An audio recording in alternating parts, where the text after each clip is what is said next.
Views and opinions expressed within the following program are solely those of the individual.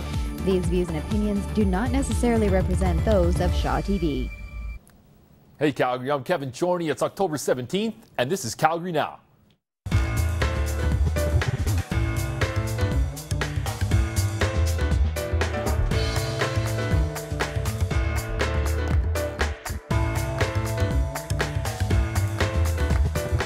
Gone are the days when servers would rattle off a list of beers made up of the big-name breweries to patrons. Nowadays, pubs, restaurants, and even coffee shops have beer menus complete with suggested food pairings hand-picked by a beer consultant. Craft beer has its own enthusiasts, and many of them are opting for local brews over imports. Calgary now boasts several breweries, including Big Rock, Wild Rose, Tool Shed, and Village Brewery, along with brew pubs like Brewsters, Brew Brothers, and Vagabond. The choice is refreshing and downright tasty. With Oktoberfests well underway in town and around the world, it's prime time to raise a glass to Calgary brews. Ice cold, bubbly, bold, distinctly delicious beer. It's more than just a beverage, it's a culture of its own. For thousands of years, beer has done more than simply quench our thirst and put us at ease after a long day's work. Do some quick research and you'll learn that beer was the first alcoholic beverage, dating back to 6000 BC. It's even saved lives, where tainted water was deadly, yet the brewing process resulted in a safe pint for pilgrims. Modern-day beer consumption continues to bring us together, get us talking, help spread our ideas, sure, both good and bad, but gone are the days of beer being considered simply a mundane and boring beverage. Brewing is now recognized for the intricate science it's always been. Maybe it's our city's pioneer history or a knack for hard work. Whatever the case, from beer festivals and beer halls to new microbrews hitting the scene, Calgary is definitely digging its brew these days. So why here? And why now? And what's in store for our beer future? I'm sitting down with some big-time beer-savvy gentlemen here pronto. Feel free to join the discussion and shoot us a tweet at Calgary Now Show. Stay with us. The fresh powder of another winter is here. Get the latest gear at the Calgary Snow and Skate Show at Spruce Meadows November 2nd to 3rd. If it happens outdoors this winter, it's in our doors for a supercharged snow-fueled expo. Expert demos and expert tips on all things snow and skate. Shaw TV wants you at the show and you can win your way in. Visit calgarysnowshow.com for details and enter online at shawtv.com. Hey Calgary, thanks for joining us. Joining me tonight on the show is Jim Button from Village Brewery, Dave Gingrich, the beer guy from Willow Park Wine and Spirits, and Don Tess, beer columnist from Fast Forward. Guys, thanks a lot for being here. It's good to be here. Absolutely. Thank you. Quickly tell me who you are and where you're from. You're looking at me, so I guess I'm going first. You're the guy, Jim. Jim Button, I'm with Village Brewery, one of the partners. We started the brewery about, well, our first beers went into a keg, went into a bar on December 21st, 2011. So we're shy of 2 years old. And we built the brewery around gathering people around community, and things seem to be going fantastic so far. Didn't bring a single beer for us. I didn't bring a single. Well, we had a whole bunch. We all drank them. Sorry. It's going to be an interesting show in the morning. I'm with Dave. Dave, how about yourself? We're waiting. I actually have been working at Willow Park Wines and Spirits for about 12 years now. It's a long time to work at a liquor store, but it's not a regular liquor store. It's kind of got everything going on. That's right. And I'm the beer guy there, and thanks to guys like this, you know, I've been able to be successful and keep on growing, and as long as they keep on doing what they're doing, rock and roll. Things are good for the Davester. And Don, a little bit about yourself. Yeah, I'm a freelance beer writer. I write for Fast Forward, as you mentioned, also City Palette and some other local publications in the United States as well. I've been into beer since about 1995, so I actually predate Gingrich on this. Ooh. And my claim to fame is back in April, I had my 10,000th different beer, and I'm nerdy enough to actually keep track of these things. So, wow, 10,000. Wow, perfect. Great panel, guys. Well, we're talking about beer in Calgary, and I got to ask the question. Over the past, I guess, seemingly decade, we've had a beer boom in Calgary. What's going on? Why is it? I mean, is it economics? Is it the average age being, relatively young, 36 years? Why the beer boom in Calgary? I don't think it's just Calgary. You guys can all. It's everywhere. In fact, I think we're lagging. Yeah, we're catching up. We're behind. But it's part of a bigger global movement towards people paying attention. You've seen, like, the word of the year in 2007 was locavore, right? It's all about local, and it was how things are made, the ingredients, who's making it, all that stuff. So craft beer just happens to be following in the wake of that, but it happens to be the best, one of the best ways to express that local movement. And so, yeah, Calgary's definitely, Alberta's falling behind. Calgary's behind, but it's a big thing all around the world. What's happening with food too? Yeah, that's the Yeah. thing, isn't Same it? thing, right? Like it's like sort of like a, I don't want to say higher end, but it's like people are starting to appreciate better things, and that's that. Kind of that's a it, quest man. for variety. I Yeah. think. Yep. Finally. I think it's also an expression of individuality, and almost even, you know, if you look at Starbucks, where everybody's got kind of their drink. Coffee used to be coffee, and this is just an extension of that, really. Like a list of what you need to get. Like, Half double calf, half decaf. but people nowadays, when they go into a store, they get really bloody confused. You know, like they look into the fridges and go, I don't know what I want. There is a lot to choose Oh from. man, it's awesome. Are we at the point where it's oversaturated? I don't think so. Interesting. No, it depends who you talk to. Definitely not in Alberta. exactly. I don't think it is. Even from a brewery, from our perspective, it's not oversaturated. If you go to Victoria, a small town of old people. Yeah. Sure. Sorry, Generally Victoria. speaking, fair enough. But Victoria does not like you anymore, Jim Button. they've got 6 breweries in there, right? And you look at their population compared to ours. You know, and they're all surviving. You go to Portland, you go to anywhere along the West Coast, you'll see breweries everywhere. So what makes a craft beer? I mean, I've been doing a bit of reading. Clearly, there's a couple different definitions. I'll get your take, Don. What is exactly a craft beer? I think craft beer, and I think you're right, I think there are a bunch of different definitions, including, you know, an official one by the American Brewers Association. But from my perspective as a consumer, craft beer is a matter of intent. It's brewed with intention of being flavorful, of appeasing a culinarily minded drinker, as opposed to being sales focused or volume focused. You would agree, Dave? Well, I think actually it was expressed to me in a great way by a brewery, or by a man who works for a brewery that's, you know, they're a little bit bigger, but saying what is craft beer, and craft beer to him, and I agree, is when you're actually still brewing beer, when you're not just, you know, pushing a button and making a whole bunch of liquid. It's when you still have your heart in it, and you're still actually like really like, you have your love in what you're doing, and I think that is the true definition of craft beer. Whereas you actually, you know, look at the, you know, it's all about this much, who's brewing what, and hectoliters and this and that. But I don't know. I think that you look at some of the breweries in the States that are like massive, but they're still brewing amazing beer, and they still love what they're doing, and they're in the community, and it's that should well, be I think goal. that's the part. You know, I would define it as how you make it. You know, being hands-on, what you make it with in terms of ingredients, where you source those ingredients. And then the third part of the equation for me is, as Dave just wrapped up there, is it's community. What do you do as a brewery to be a part of the area that you're brewing the beer? So it's that third dimension is what to me makes a craft brewery stick And out. the village is fairly involved in that regard, as far as the community That's is the purpose. concerned. That's actually, you know, we've got a bunch of guys that have been around for a long time that have been in brewing beer. You know, we've got our brewers 45 years doing it, but between us, we've got 150, 160 years of being in the beer industry. So when we started, we didn't want to just make beer. We wanted to be a big part of Calgary. So if you look at the top of our box, it says gathering people around community. That's at the core of what we are. I like that. I like that a lot. That's the essence. That's the idea, I think, of beer drinking. You know, is to bring people together, conversation. You know, sharing Beer, their in ideas. fact, I think is the most social of alcoholic beverages, of perhaps all beverages. When people share a pitcher or get together for a beer. I mean, why is that? Is that just because of beer's history? It's kind of always been that way? It's been the common man's beverage, I suppose? I think, and perhaps we're at risk of changing this, but it has less pretension.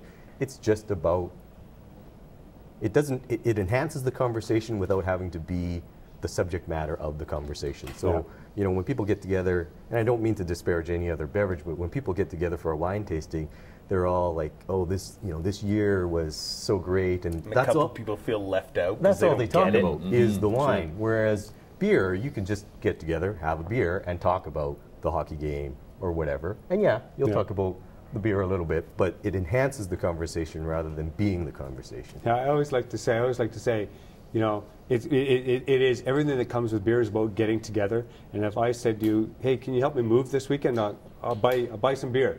If I actually said that to you in a monetarily way, in a commoditized way, you'd say, "You're going to give me $6.75 plus deposit to come help me move?" No, it's because we're going to move, and then we're going to have a beer, and then we're going to have a talk, and we're going to just be a couple of guys. Absolutely. Together. It's just that it brings people. It heightens the mood. It's a good time beverage. Yeah. Great gift too, isn't it? I find like a lot of people used to always like I mean, because I retail it, we have people who come in there for wine, whiskey, whatever, and they give like baskets, you know, like we build baskets and they give 20 of them or whatever. But when they say when the people receive the beer basket, they're so much more excited than like, oh, pardon, a couple of Chiantis. You know? Beer Fest. Beer Fest has been around about 10 years. It'll be 10 years next year. Sure. Does Beer Fest deserve, you know, quite a bit of credit, do we think, in the evolution of beer in our city? It seems that these festivals bring a lot of people together. I mean, they're routinely sold out. You get a lot of beers that I think people, you know, obviously wouldn't have the opportunity, well, potentially not, to maybe try. Yep. I mean, how much credit do these festivals deserve? I think just to pick up on Jim's theme, that, you know, it is a community thing. I think there are a lot of things that need to come together.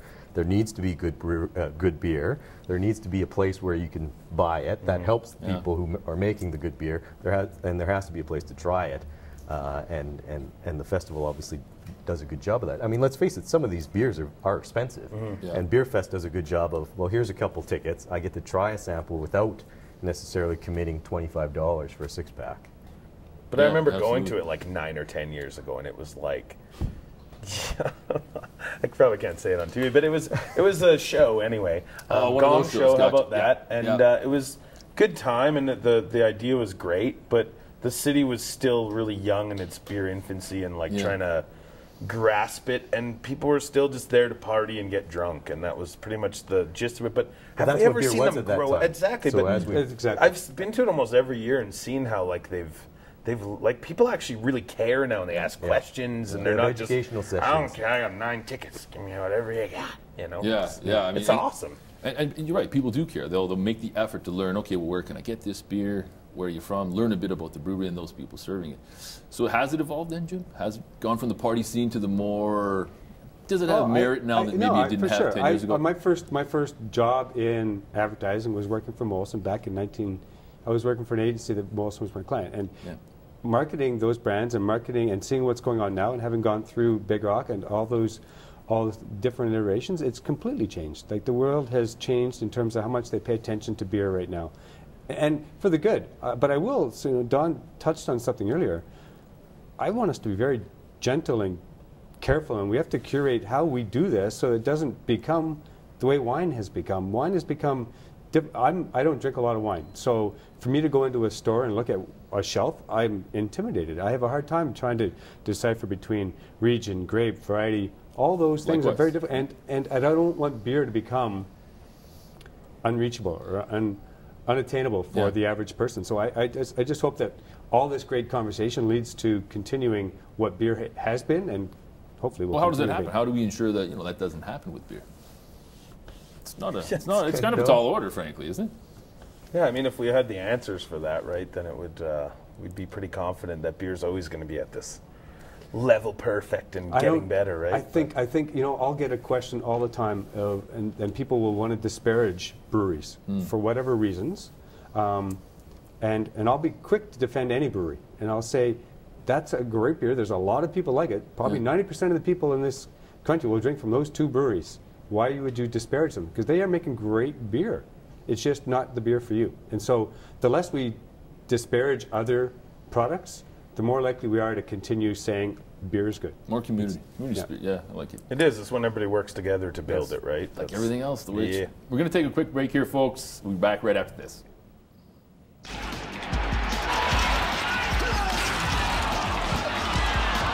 We're getting killed on the boards. This is your territory, Grimson. Do your job. Grimson.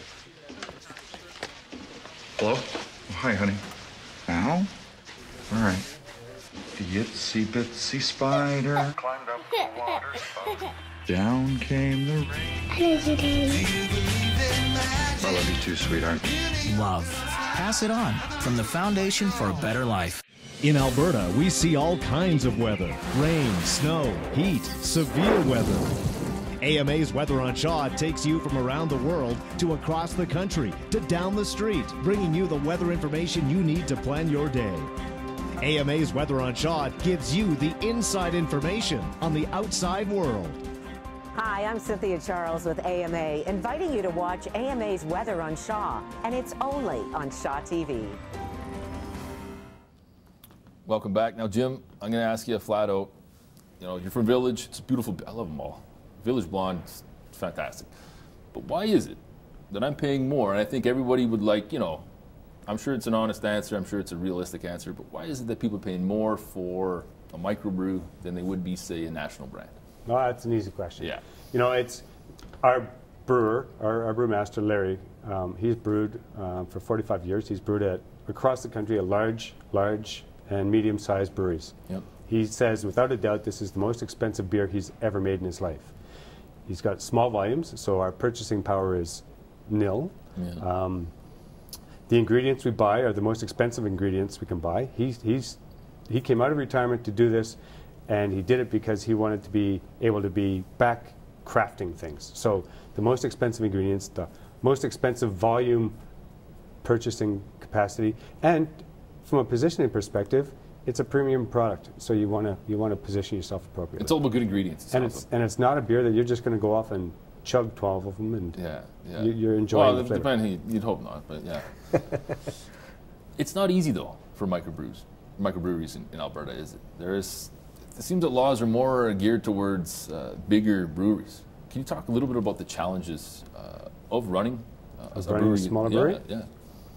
Well, Alberta is a very different. It's a very different market in Canada. It's, you know, the regulations and the way it's built is very different. You know, we don't have our governing body also selling the product in their stores. So we'd have many stores like Dave's at Willow Park, and so we have more stores, more customers. If you look on a shelf in Alberta right now, I'll get these numbers wrong, but let's say there's 2,500 beers on the shelves in Alberta. Yeah. You go to Ontario, there's just around 900. You go to BC, there's around 600. So competition is a lot more fierce in that sense. And so the way we have to distribute is we have to go to all sorts of individual retailers as well. So there's a whole shipping and distribution and sales process that's much different than going to, let's pick on Ontario, going to the beer store and having a person you go and sell. You still have to distribute amongst them, but you have one sales point to get your product in there. And if your product does well and stays on the shelves, then it stays on the shelves and it flows through to all the other ones. So it's a different market. Is it more difficult? They're all difficult. Yeah. You know, so one difference that I think is happening for us right now is that all the small brewers are actually getting together and organizing and saying, hey, let's work together and make beer, craft beer or local beer or small beer, microbeer, whatever you want to call it. Make it more tenable and get a bigger share of voice. It worked great in Ontario. Ontario marketed themselves together. The government of Ontario built a plan around helping support local, and I worked great there. So there's steps. It's not impossible, and just little different. You have to have guaranteed volumes as well, though. Is that right? In those provinces, yes. I don't have to have guaranteed volumes. Well, Dave might kick me out if my beer didn't sell. If I made a beer, Willow Park would say, you know what, Jim, this beer's not selling. I'm not going to order anymore. So that's the way it would work. It's a different regulation. What you might be getting at is to keep your brewery license. Oh, I see where you're going. You have a minimum. Okay, sorry. Yeah, pardon me. That's right. Okay, I apologize. Yeah, no, they have right now that you have to be able to show that you can brew 5,000 hectoliters of beer in your first year. So when you're setting up operation, you have to be able to prove that you can be able to produce that amount of beer. Well, it's a lot of beer. Yeah. We don't make that much beer, but we have a system that can make that capacity. Work it out. Yeah. So that's that. If in terms of conversations that are going on in the province right now, that is one of the things that we're trying to have a conversation around and say, for anybody, if you want to start getting more breweries, that's one of the things that might get in the way is drink the beer. Is the ability for somebody to be able to set up something at a smaller capacity and grow with it, as opposed to have to go at a higher level to start. Do you find microbrews in Calgary, the craft beers, they sell well? Local brew does sell well in Calgary, does it not? Yep. Have you had an instance where, I can't name one, where a brewery had failed drastically, where you put the beer on the shelf, it's just not moving, and people are turning their back to it? At certain brews, like depends, like a brewery itself, there's been a couple. And local, yeah. Yeah, and I wouldn't have to say who they are because they would know because they're not on my shelf, right? Sure. But really what it is the breweries are sort of starting running. Like they're like this, and then they have to try and keep up, and it's really hard. And I mean, like Jim was saying, it's about getting a whole bunch of people together to just start a brewery. But like, man, it's a lot to get to these levels to be able to sustain in Alberta. And I mean, the key is, I think, like, something needs to break where, you know, we're able to see these like amazing like home brewers that are here, like, who I think are brewing already on like commercial levels, be able to start breweries here in Alberta, because I personally think we have the kind of city that could be like the next like Portland, Oregon or something. Agree. I mean, we don't have an ocean right beside us, but like, let's be honest, one day we might. Love you, BC. Would you agree with that, Don? Yeah, absolutely. You know, I think it's a debate that people have had as to whether this minimum brewery size is a good thing or a bad thing. I think it does keep kind of pretenders out of the game. But on the flip side, you know, one of the biggest things in the United States right now is what they're calling nano breweries, which are, as the name implies, smaller than micro. And these are people who, I visited one in Portland, Maine, and he was the sole employee, did all the brewing, did all the packaging, did all the sales himself. His sales radius was 10 miles of his brewery. You know. So where did he brew? Was it out of his garage? It was one of those shared warehouse type things. Okay. And it was, you know, one batch at a time. One batch at a time. I interrupted him while he was cleaning so I could buy 3 of his brews. And he had that iPhone app where you run your credit card. You know, the square. I want to pick that as well. That's clever. And I'd be interested, you know, because it's a great idea. I'm really interested to see how somebody could survive that, because you know, the regulation's one thing, and that's what the government right now is trying to control, and why they want to put that 5,000 hectoliter thing. And I'd like to see a little less of a number there. A little concerned about the pretenders, but I love the idea of a nano brewery. I'm just really fearful. I would hate to see somebody jump into something like that and not be able to make an income, you know, like, because you can sell the beer, that's great, and you're selling to a small group of people, but can you make enough to be able to survive? Well, let's be honest, there's a lot to make side job. There's a huge science, you know. You can't just read a couple books and go, you know, brew some beer. Local beer, is it necessarily required? I mean, personally, I think local beer should be sourcing local ingredients. Would you guys agree? Yeah? Pretty straightforward. To be honest, but if you can't grow it or whatever you're looking for in your province, hops don't grow. What do you do? Hops can't grow on a commercial level here. Certainly, people do grow hops in their backyard and everything, but hops can't grow on a commercial. There are certain realities, but yeah, I mean, it's and you can grow hops. It might not just be good hops. you know. Yeah. So, but you kind of make that local ingredients balance, great. You know, and you've got to find ways. That's what I think is going on right now. Is people are finding different ways to do that. You know. Big Rock's plowing a field right now. We just grew some hops on one of our partners' land. We just grabbed a bunch of hops from some guys in Bridgeland, and we're putting it into a what we're calling a community-involved ale. It's called the Village Gardener. We'll come out with that in about a month, and next year we'll probably ask a bunch of people to start planting something in their gardens and all the community gardens and say, hey, we need, so pick a flavor. That's wicked. Tell me what you'd like to see growing. Maybe that's what we'll do. Rhubarb. Sure, grow some rhubarb. Right? So grow some rhubarb, and then people are bringing hops, and all of a sudden you start having a way to do something. We'll probably have to augment the hops to get the bitterness part, but we can probably get some florals out of the hops that are growing around here. Or you can work with it. I mean, it is in a way getting back to the history of beer. I mean, historically, people didn't ship ingredients around. People brewed with what they had. That's why Scottish beer has less hops in it, because hops don't grow well in Scotland, and you know, there's nothing that says we can't go back to that.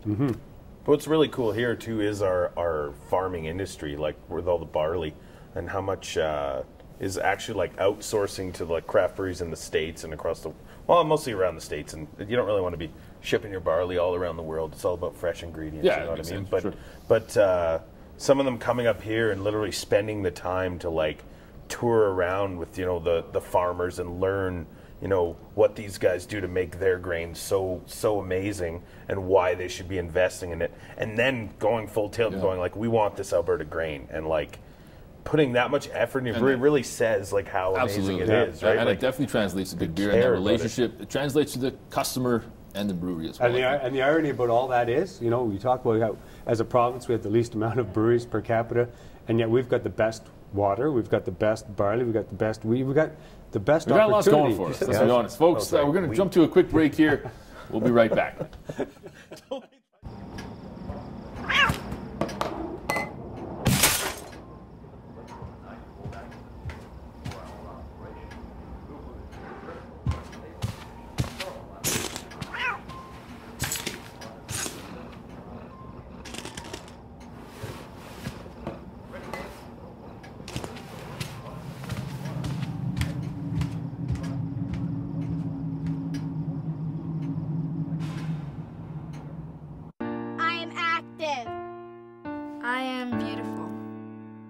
I'm creative.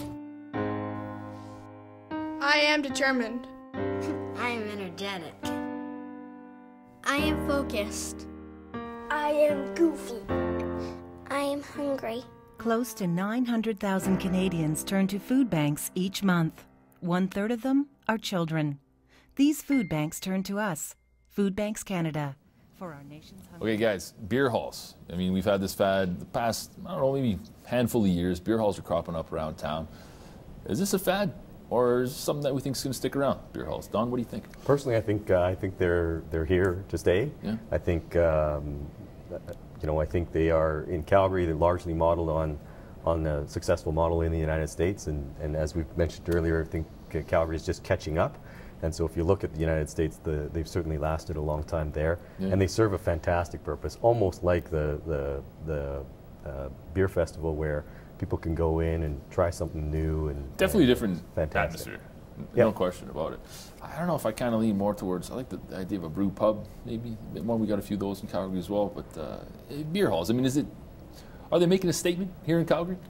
Well, what they're trying to do is just, get it so it's a beer-esque bar. Like, this is now, you're going here to drink beer. But then when they start bringing to the table, like, all local food and stuff like that, and really almost making it like a craft atmosphere completely, it gives people more of an option. And when you see, like, 5-10 years ago, everybody was going out on Friday, Saturday night to go like and doing all that stuff, and now that's great. And now they're going up to like enjoy some beers and do that at the same time, but like really having a good time and embracing the culture, and it's cool that we can actually finally say we're starting to get beer culture in. I would agree. I think it helps. It puts awesome. These things put the beer culture kind of on the map of Calgary. Is it not true? Oh, for sure.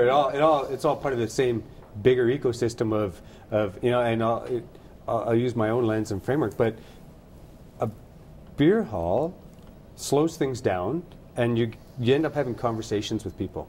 Versus that you can't hear. You get some good exercise. I'm not sure what else you got there, but you also have if you go to it's the conversations and it's the looking. If you go to a lot of different bars and they've got the TV screens, you tend to lose a bit of the conversation. These things tend to be about looking across the table and having a conversation with somebody. So it's no secret, restaurants nowadays, there's a lot of dishes made to pair with beer and vice versa. Is the smart restaurateur now, thinking about putting a beer, what's the word I'm looking for here? Sommelier, a cicerone. Cicerone, yeah, pardon me. Cicerones. Are we at that stage in Calgary yet? Is it around the corner, do we think? Well, there is one, of course. Kirk Bodner is a cicerone, and he's consults to the Pig and Duke and to Charcut. I don't think every restaurant has to do that. I think kind of the point of craft beer is that there's a beer for every palate, and so similarly there can be restaurants to every palate. Not every restaurant has to be a beer restaurant, but hopefully there will be some. We're down the road on a couple, and let's get some more. I'm going to give you the final word, folks. That's it. Thanks very much for joining us. As always, I think it was a pretty informative discussion. Guys, thank you for being here. You can keep the conversation going on Facebook, of course on Twitter as well. If you have a topic you'd like to discuss or a show, any comment, I suppose, or a show topic, by all means, drop us a line. Thanks a lot. Take care. I got a little hairy.